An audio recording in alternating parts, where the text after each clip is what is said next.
ஆண்டவராகிய இயேசு கிறிஸ்துவனுடைய பெயரினாலே உங்களை யாவரையும் நான் வாழ்த்தி வரவேற்கிறேன்.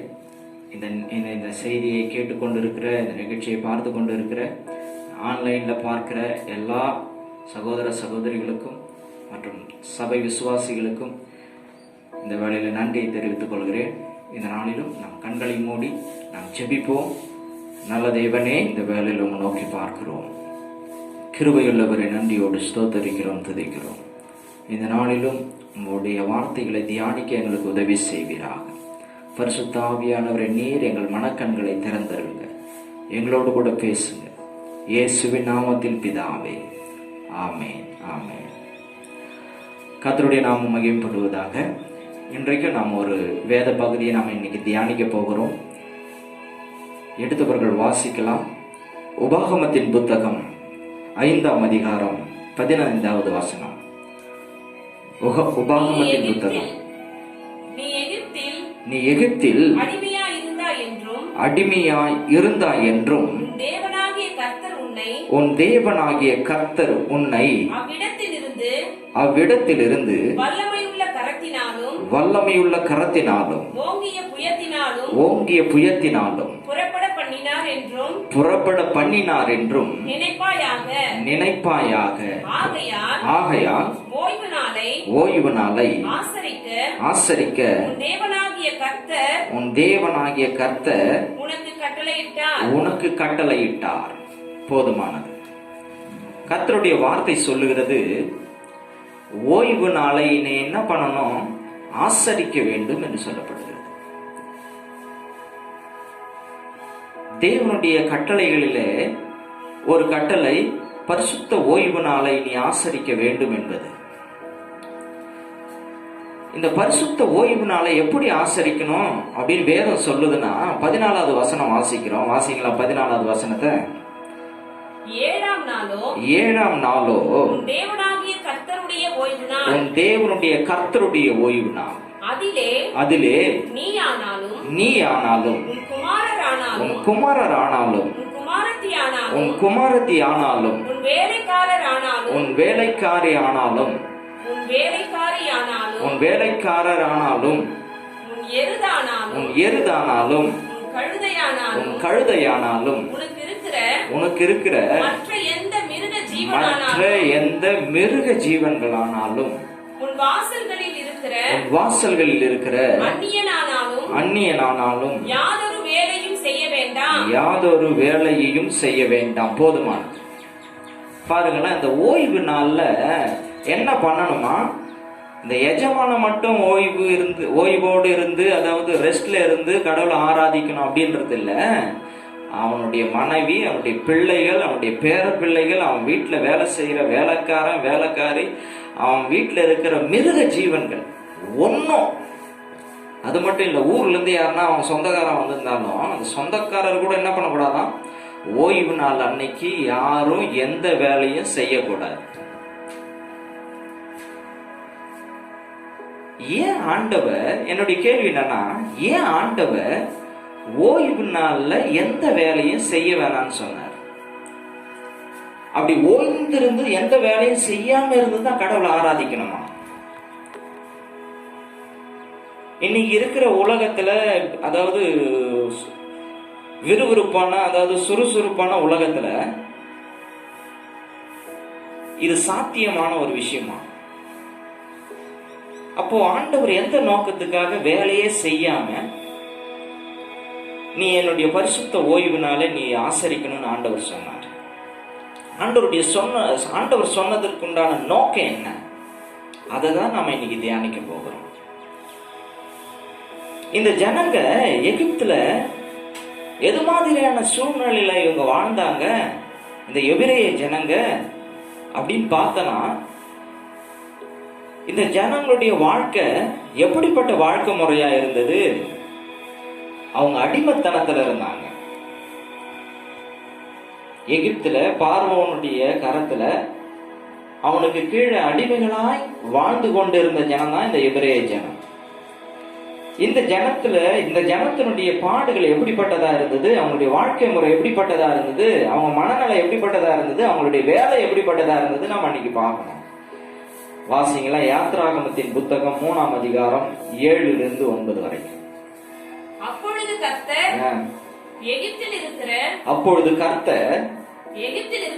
எகிப்தில் இருக்கிற என் ஜனத்தின் உபத்திரவத்தை நான் பார்க்கவே பார்த்து ஆலோட்டுகளின் நிமித்தம் அவர்கள் இடுகிற கூக்குரலை கேட்டேன். அவர்கள் படுகிற வேதனைகளையும் அறிந்திருக்கிறேன். அவர்களை எகிப்தியரின் கைக்கு விடுதலையாக்கவும் போதும். வேத வசனம் சொல்லுது, என் ஜனத்தினுடைய எதை பார்த்தார்? அவரு உபத்திரவத்தை பார்த்தேன்னு சொல்லப்படுகிறது. அதுக்கப்புறம் பார்க்கிறோம், அவர்கள் ஆளோட்டிகள் நிமித்தம் இடுகிற கூக்குரலை நான் என்ன பண்றேன்? கேட்டேன்.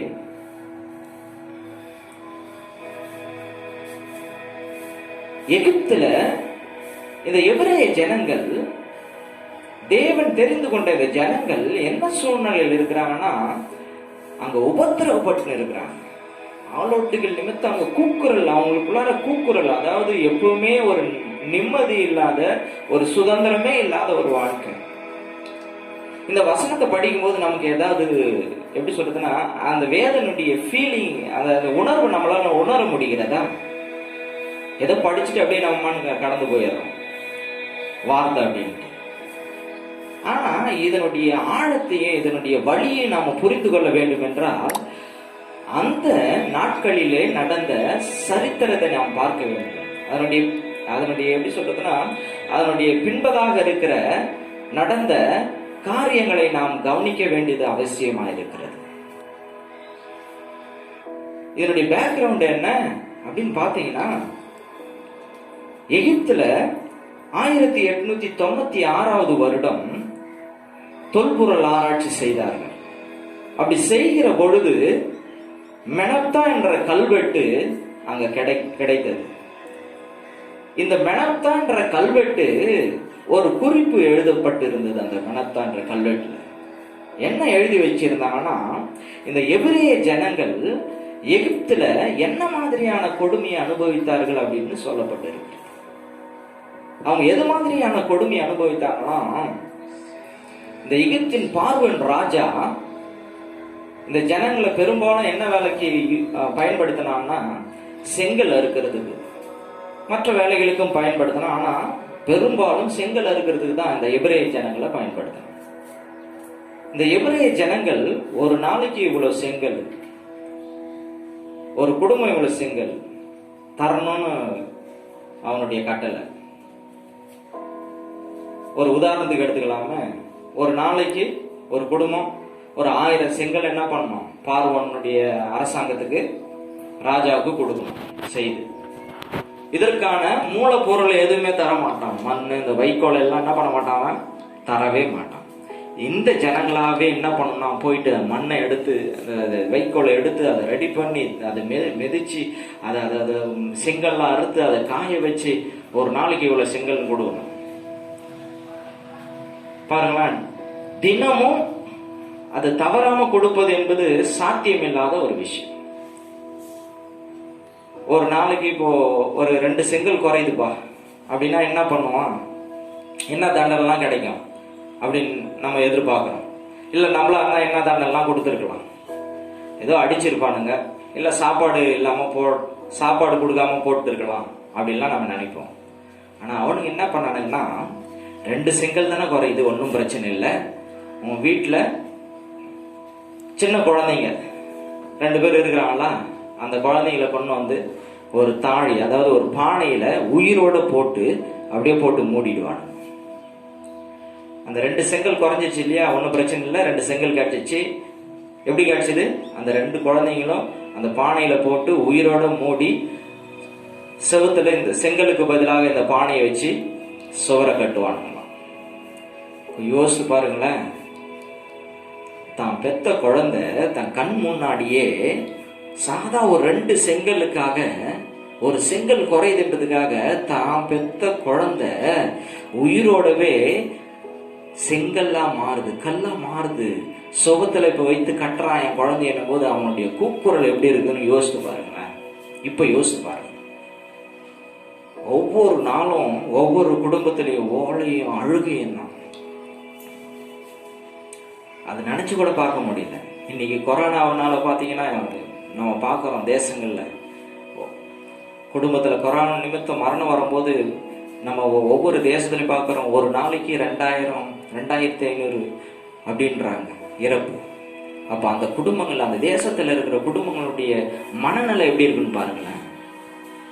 இதை போலதான் அந்த மனநிலை அங்க இருந்துச்சு. ஒவ்வொரு நாளும் அந்த குழந்தைகள் சாகடிக்கப்படுறத பார்க்க பார்க்க அவங்களால முடியல. கடவுளை நோக்கி கூப்பிடுறாங்க. ஆண்டவர் அதான் சொல்றாரு, அவர்கள் கூக்குரல் இட்டது என் செவில வந்து என்னுடைய காதுகள்ல வந்து எட்டிச்சுப்பா. நான் அவங்கள விடுதலையாக்க போறேன். நான் அவங்கள என்ன பண்ண போறேன்? விடுதலையாக்க போறேன். பாருங்களேன், இந்த சூழ்நிலையில எகிப்தில இருந்து, அதாவது இருக்கிறதுலே பெரிய ஒரு வல்லரசு நாடு, இந்த வல்லரசு ராஜா கிட்ட இருந்து இந்த அடிமைகளால என்ன பண்ண முடியாது? தன்னால தானாகவே வந்து விடுதலை அடைய முடியாது. அவனை எதிர்த்து ஒன்றும் பண்ண முடியாது. அந்த சூழ்நிலையிலிருந்து இவங்களாவே தன்னை காப்பாற்றிக் கொள்ள முடியாது. இந்த சூழ்நிலையெல்லாம் தேவன் சொல்றாரு, என் ஜனங்களுடைய சத்தத்தை நான் கேட்டேன்பா. அவர் கேட்டு தன்னுடைய ஜனங்களை எப்படி அவர் காப்பாற்றினாராம், எப்படி ரட்சித்தார்னு சொல்றாரு தெரியுமா? வாசிங்கள, எப்படி ரட்சித்தாராம் அவரு? யாத்திராகமத்தின் புத்தகம்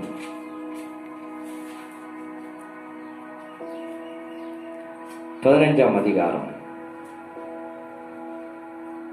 13வது வசனம். யாத்திராகமம் 15:13. நீர் மீட்டுக்கொண்ட உம்முடைய ஜனங்களை இந்த ஜனங்களை உமது கிருபையினாலே அழைத்து வந்தீர். போதும். தேவன் இந்த ஜனங்களை எப்படி அழைத்து வந்தாராம், எப்படி மீட்டு கொண்டாராம், எப்படி ரட்சித்தாராம்? கிருபையினாலே. பழைய ஏற்பாடா இருக்கட்டும், அது புதிய ஏற்பாடா இருக்கட்டும், எதுவா இருக்கட்டும், ஜனங்களுக்கு ரட்சிப்புனாலே கிருபைதான். அதாவது இந்த எகிப்தின் பார்வோனுடைய கரத்துல அடிமைகளா இருக்கிற இந்த எபிரேய ஜனங்கள் தங்களை தாங்களே விடுவித்துக் கொள்ள முடியாத ஒரு சூழ்நிலை. மோசே கூட ஒரு டைம் என்ன பண்றான்னா, தான் சுயமா வந்து விடுதலை ஆக்கிடலாம் என் ஜனங்களின் முயற்சி பண்றான். ஆனா தோத்து போறான், அவனாலே முடியல. அதுக்கப்புறம் தான் ஆண்டவர் அழைப்பை பெற்ற பிறகுதான் ஆண்டவர் பார்வோன் இடத்துல அவன் வந்து பேச முடிந்தது. அதுக்கு முன்பதாக அவன் முயற்சி எல்லாம் தோல்வியில தான் முடியுது. ஆனா ஆண்டவர் இந்த ஜனங்களை எப்படி ரட்சித்தாராம்? கிருபையினால ரட்சித்தார்.